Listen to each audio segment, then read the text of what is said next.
anjo de guarda, a equipe espiritual que está sempre nos assistindo, para que nos esclareça o pensamento, o entendimento, o conhecimento que nós vamos entrar em contato essa noite, pedindo a Jesus que abençoe nossos propósitos, nosso esforço em aprender, porque o conhecimento vai fazer com que nós também evoluamos. O conhecimento é muito importante para a nossa caminhada, e é por isso que estamos aqui. Pedimos ao Pai, agradecemos ao Pai a oportunidade que temos tido ao longo de todo esse ano, nessa caminhada de iluminação, nessa caminhada de transformação.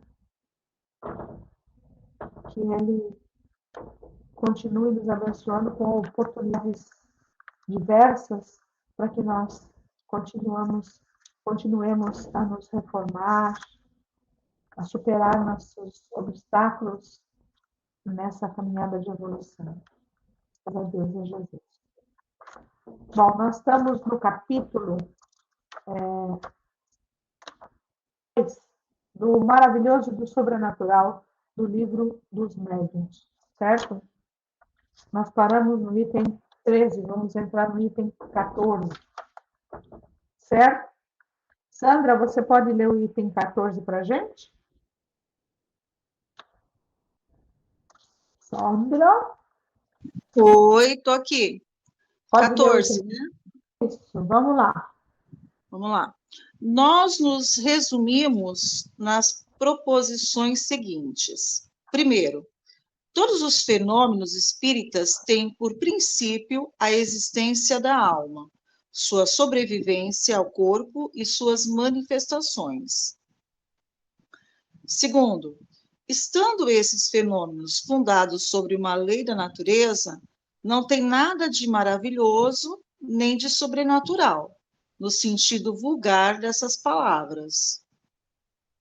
Terceiro, muitos fatos não são reputados sobrenaturais, senão porque não se lhes conhece a causa. Indicando-lhes o Espiritismo uma causa, os faz entrar no domínio dos fenômenos naturais. Quarto, entre os fatos qualificados de sobrenaturais, há muitos que o Espiritismo demonstra a impossibilidade e classifica entre as crenças supersticiosas. Quinto, conquanto o Espiritismo reconheça em muitas crenças populares um fundo de verdade, não aceita de nenhum modo a solidariedade de todas as histórias fantásticas criadas pela imaginação. Sexto, julgar o Espiritismo pelos fatos que ele não admite é provar ignorância e tirar todo o valor à sua opinião.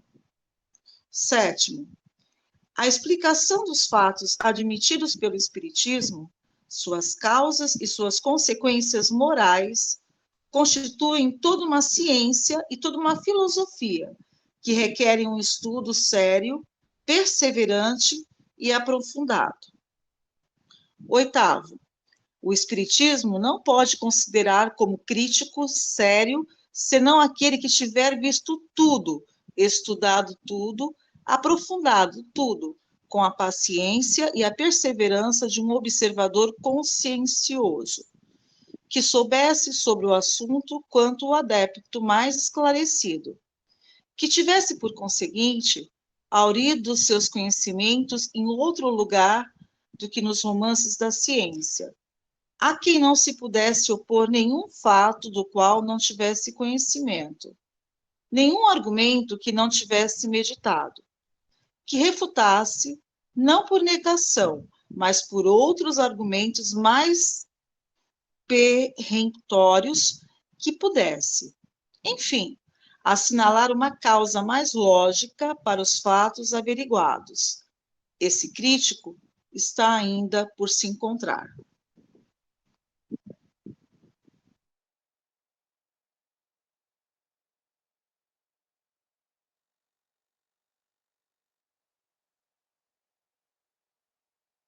não sei se eu estou certa, Geraldo, é assim, tudo que a gente vai fazer uma crítica, a gente tem que ter um aprofundamento, porque senão vai soar uma coisa leviana, né? Você criticar por criticar, por que tal coisa é assim? Porque eu acho que é. Não, você tem que ter um argumento, você tem que ter estudado a fundo, você tem que ter valor naquilo que você vai colocar. Aí ele diz que essa pessoa ainda não nasceu, porque, né, para você tem que ter um entendimento profundo realmente das coisas. Não sei se eu estou certa. Voltei do celular, tá, gente? Que caiu a internet aqui de novo. Tá sem internet aqui. Vamos ver se eu consigo. Estão me ouvindo? Tá bom.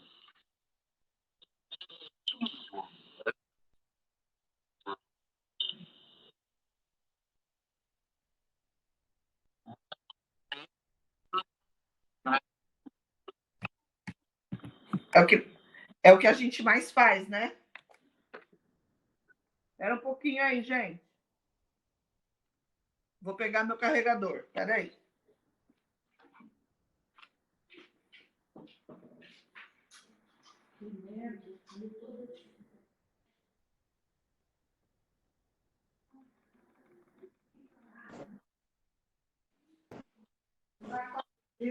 Tá caindo 3 vezes. Tá difícil, viu, gente? Fazendo umas mágicas.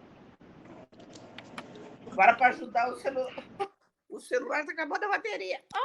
Vou segurar na mão. Meu Deus do céu. Vamos lá, vamos lá. Eu vou ler o item 15, tá bom? Tá bom. Vamos lá. Pronunciamos há pouco a palavra milagre, né? Uma ligeira observação sobre isso não virá fora de propósito. Neste capítulo que trata do maravilhoso. Na sua acepção primitiva e pela sua etimologia, ou seja, pelo estudo da palavra, né? O termo milagre significa coisa extraordinária, coisa admirável de se ver. Mas, como tantas outras, essa palavra se afastou do seu sentido originário e hoje, por milagre, se entende, segundo a academia, um ato do poder divino contrário às leis comuns da natureza. Tal, com efeito, a sua acepção usual, ou seja, seu entendimento corriqueiro, né? E apenas por comparação e por metáfora, ela é aplicada às coisas vulgares que nos surpreendem e cuja a causa se desconhece. De nenhuma forma entra em nossas cogitações indagar se Deus tem julgado útil, né, em certas circunstâncias, derrogar as leis que ele próprio estabeleceu, ou seja, burlar as leis que ele próprio estabeleceu.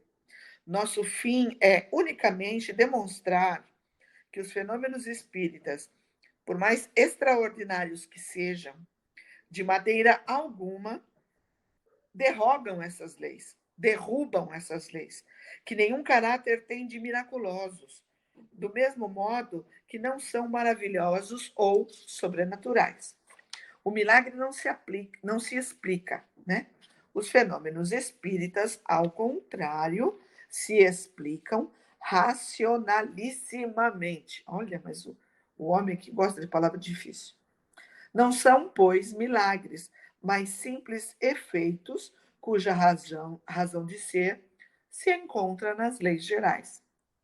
O milagre apresenta ainda outro caráter, o de ser insólito e isolado. Insólito, estupendo, único, né? Isolado, acontece sozinho. Ora, desde que um fato se reproduz, por assim dizer, à vontade e por diversas pessoas, não pode ser um milagre. O que ele está dizendo é que, às vezes, um fato ele se repete várias vezes em lugares diferentes por pessoas, através de pessoas diferentes, tá? Todos os dias a ciência opera milagres aos olhos dos ignorantes. Ignorantes, ele está falando, gente, no sentido de falta de conhecimento, tá? Não no sentido que a gente costuma usar, né? Ignorante no sentido da pessoa ser estúpida, grosseira. Por isso é que, outrora, os que sabiam mais do que o vulgo é a pessoa que não tem conhecimento, cultura, passavam por feiticeiros. E como se entendia, então, que toda ciência sobre-humana vinha do diabo, queimavam-nos. Oi, Tânia, nós estamos lendo o item 15 já, querido, tá? Do capítulo 2. Hoje, já estamos muito mais civilizados, eles apenas são mandados para os hospícios. Hoje, ele está se referindo a 1864, né? 1861, que foi quando ele foi publicado o livro. Então, quando ele fala assim, outrora, aqueles que tinham essas manifestações, né, eram chamados de... que o que eles tinham eram manifestações do diabo e eram queimados nas fogueiras, né? Hoje, eles são mandados para os hospícios. Se um homem realmente morto, como dissemos em começo, só um minutinho, deixa eu localizar a Tânia. Primeiro, segundo, terceiro, quarto, quinto parágrafo, Tânia, achou? Tá. Se um homem... Não liguem essa buzina, que é os nossos lixeiros pedindo a caixinha de Natal, tá? E os meus cachorros latindo muito para eles, dando Feliz Natal. Se um homem realmente morto, como dissemos lá no começo, ressuscitar por intervenção divina, haverá aí um verdadeiro milagre. Porque isso é contrário às leis da natureza. Lógico, um homem morto começa... com 12 horas já começa o apodrecimento, né? da parte material da carne. Se, porém, tal homem só aparentasse estar morto, se ainda há nele um resto de vitalidade latente e a ciência ou uma ação magnética consegue reanimá-lo, um fenômeno natural é o que isso será para pessoas instruídas. É o que ocorre nos fenômenos de catalepsia, ou quando a pessoa tem uma parada cardiorrespiratória. Uma pessoa que tem uma parada cardiorrespiratória, você ausculta ela e ela não vai ter batimento cardíaco, você vai procurar a respiração e ela não vai ter, tá? Mesmo que essa parada dure 15, 20 segundos, 30 segundos, até 1 minuto, ela vai estar morta. Daí você dá choque nela, através daqueles aparelhos médicos, e ela vai voltar. Tá? É que nessa época aqui ainda não tinha aqueles aparelhos de choque, tá? Todavia, aos olhos da pessoa, do vulgo ignorante, da pessoa sem cultura, sem conhecimento, o fato passará por milagroso e o autor se verá perseguido a pedradas ou venerado, dependendo do caráter dos indivíduos. Ele vai ser ou perseguido como endemoniado ou exaltado como um santo, né? Solte um físico, um estudioso da física, em campo de certa natureza, um papagaio elétrico, e faça, por esse meio, cair um raio sobre uma árvore. E o novo Prometeu será tido certamente como senhor de um poder diabólico. O que ele está querendo dizer? Isso aconteceu com Prometeu, né? Prometeu estava empinando uma pipa quando ela foi atingida por um raio, né? E daí foi que se descobriu o início da descoberta da eletricidade, tá? E seja dito de passagem, Prometeu nos parece muito singularmente ter sido um precursor de Franklin.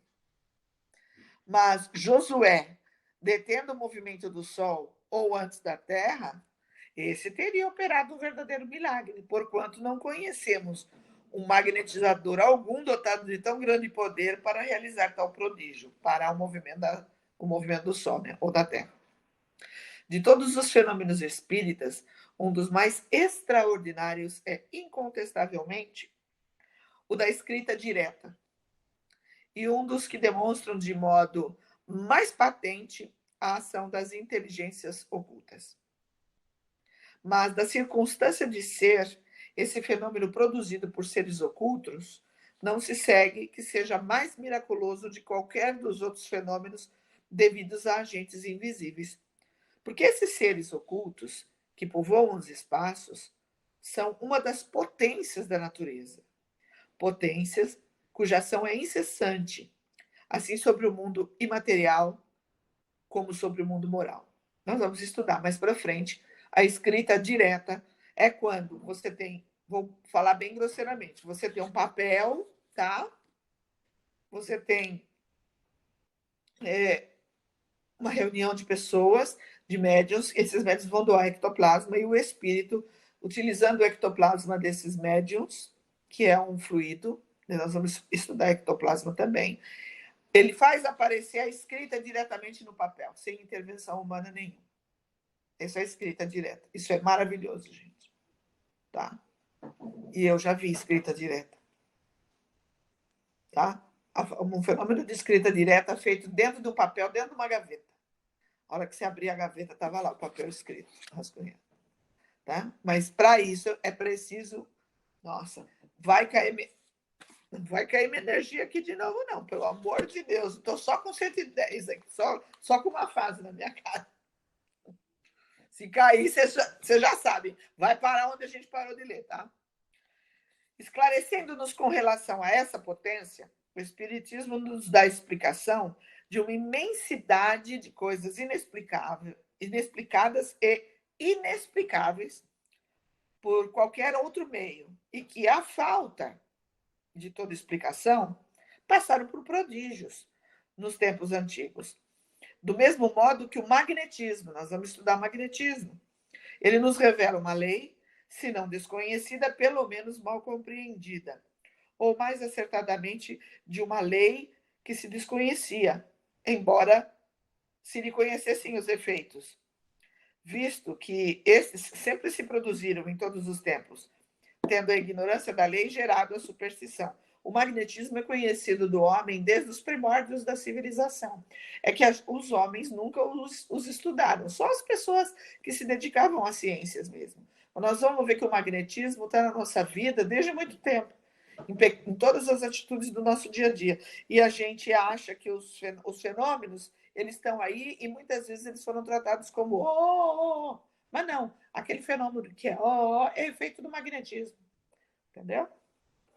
Conhecida ela, a lei do magnetismo, desaparece o maravilhoso e os fenômenos entram na ordem das coisas naturais. É por isso que vocês veem que as pessoas que fazem trabalhos mediúnicos, que trabalham com mediunidade, não têm medo de nada. Não tem medo de espíritos, não tem medo dos trabalhos mediúnicos, porque tudo é explicado cientificamente.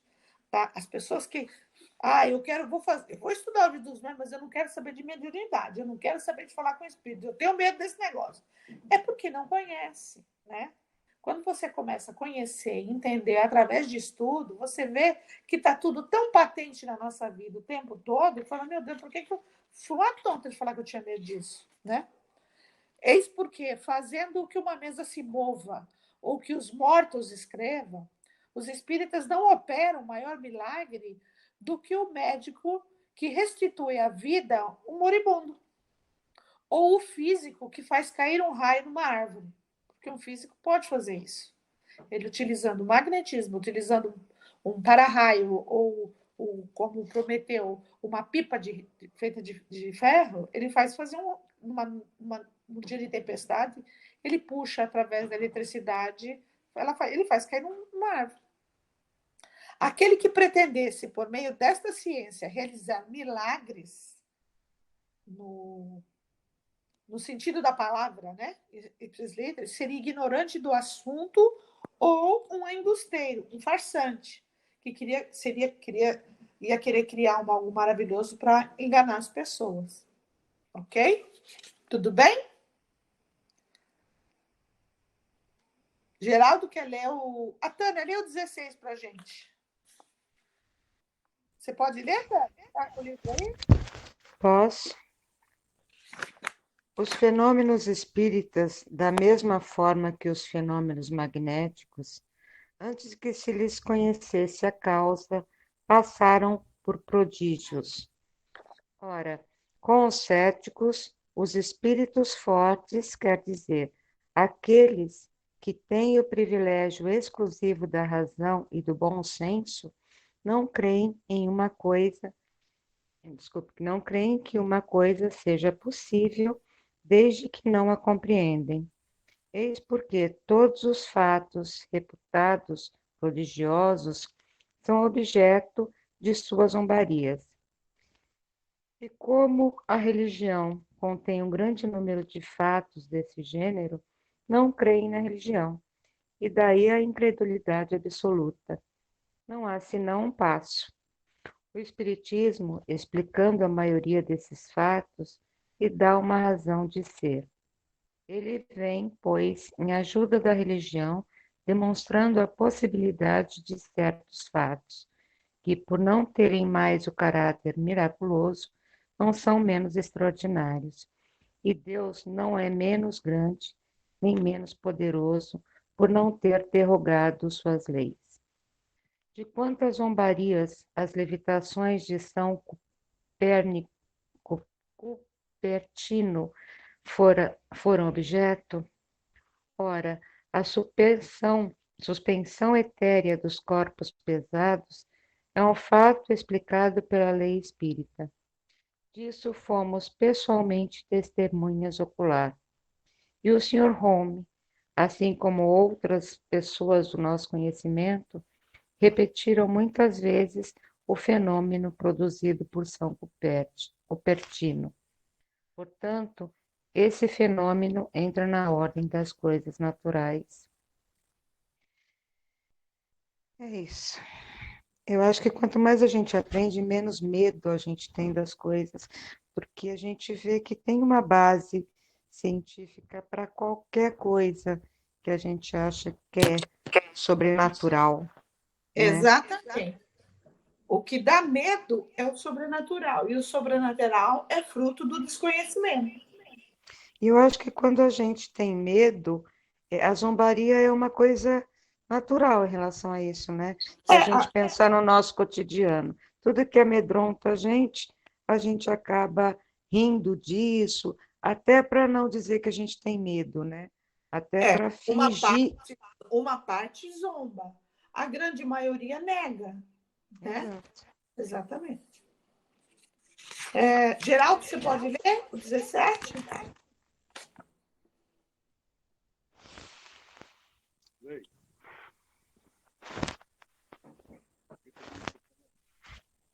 Acho que sou eu, desculpa.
Só um minutinho, Geraldo.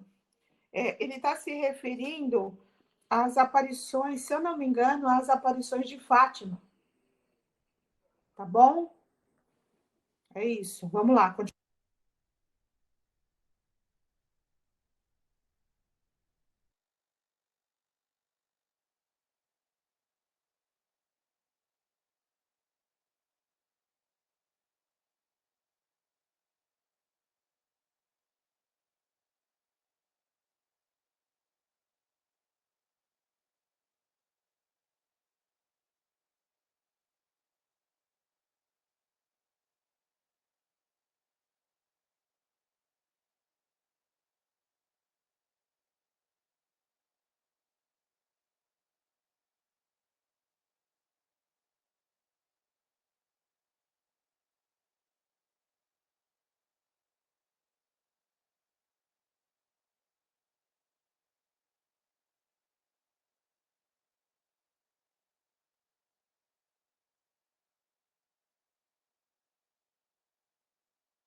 último parágrafo é interessantíssimo, porque muitas pessoas refutam os fenômenos espíritas porque eles dizem eu preciso ver para crer, não é?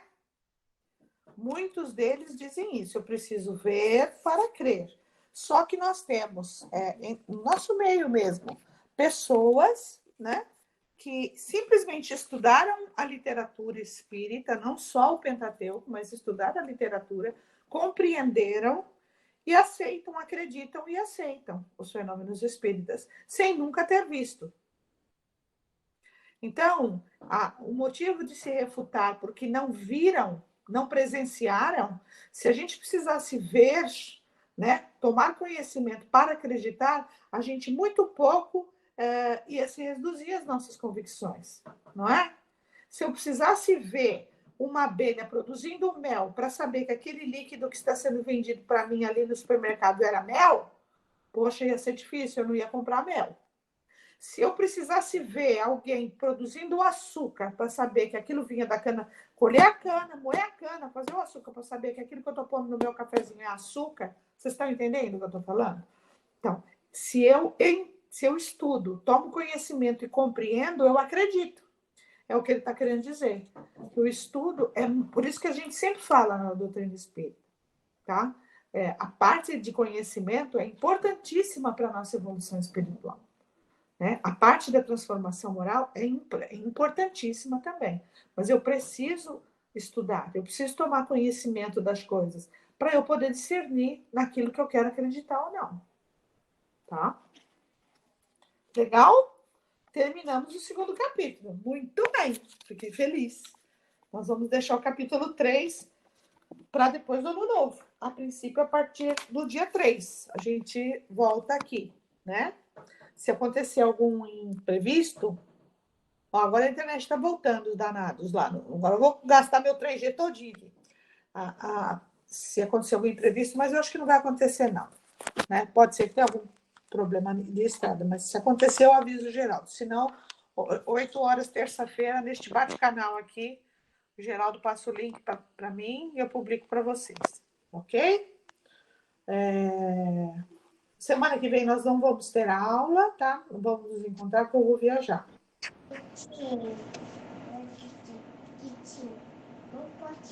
Júlio, desliga o microfone um pouquinho, querido, por favor. Desculpe, eu bati sem querer, peraí. Isso. É porque senão nós estamos gravando a aula, senão fica da microfonia, fica muito ruim o som. Como é o nosso último encontro desse ano, né? Eu queria desejar para vocês um bom encontro de Natal, um bom final de ano para vocês. Né? A gente sabe que essas datas são datas muito mais comerciais, né? Tanto Natal como Ano Novo, porque na realidade nós temos que fazer Jesus nascer todos os dias dentro de nós, né? Na nossa família. Muito mais que fazer ele nascer, é viver ele todos os dias, né? E o Ano Novo serve para a gente fazer uma reflexão de tudo que se passou no ano, fazer novas propostas para o ano seguinte. Se a gente não conseguiu cumprir tudo aquilo que a gente tinha determinado para 2022, não tem problema. Faz uma listinha para 2023, bota o que não conseguiu para fazer 2023, para fazer em 2023, tá? Eu quero que vocês todos tenham muita tranquilidade nessa última semana, nesses últimos 10 dias, né? 10, 11 dias do ano, tá? A gente volta a se encontrar. Bom, eu vou continuar fazendo a vibração das 22 horas e a vibração coletiva dessa semana, né, Geraldo? Ainda estou aqui. Até sexta-feira ainda estou aqui. Já faço as vibrações das coletivas e das 22 horas, tá bom? Vamos encerrar, depois a gente manda beijinho, tá? Agradecidos por mais essa oportunidade, apesar dos trancos e barrancos. A gente agradece. E não tem melhor forma de agradecer do que vibrar, né? Emitir sentimentos de amor, de paz, de luz para esse planeta que está precisando tanto, para essa terra tão devastada, tão dolorida, com seus habitantes que não se entendem, né? Vamos vibrar pelo bem universal, pelo nosso planeta, por todos os países, por nosso país, por nosso povo, né? Vamos vibrar por qualquer lugar onde haja uma dor, um sofrimento. Não importa que ele seja moral, físico, emocional, abrangendo toda a humanidade que sofre. Vamos vibrar hoje, especialmente por nossa família, nossos parentes, nossos amigos, nossos vizinhos, né? Pela nossa rua, nosso bairro, pedindo a Jesus derrame luz, bênçãos, de paz, de entendimento. Vibrando para aqueles que não têm família, para aqueles que estão nas ruas, aqueles que estão abandonados de si mesmos, abandonados por suas famílias também, para que se encontrem, né? Para que se reconheçam e recuperem a sanidade e a coragem de viverem por si mesmos. Vibrando por nossos lares, né? Porque o lar é um local sagrado. Mesmo que hoje nós moremos sozinhos, o lar é um local de energia muito forte, porque o lar é o início da nossa renovação, né? Nós nascemos na família que nós precisávamos. Nós tivemos os parentes e temos os parentes que precisamos para vivenciar as experiências que vão nos fazer melhores, né? Nós temos os filhos que nos escolheram. Nós temos os pais e mães que disseram sim para nós, né? Os pais e mães que um dia disseram, eu aceito eles comigo, né? E por isso devemos ser gratos. E vamos vibrar por nós mesmos, eternos aprendizes, mas nos esforçando para sermos melhores. Assim seja. Beijos, meus amados, paz, luz nos nossos corações. Até dia 3 de janeiro. Fiquem em paz com Jesus. E a gente se encontra nas vibrações das 20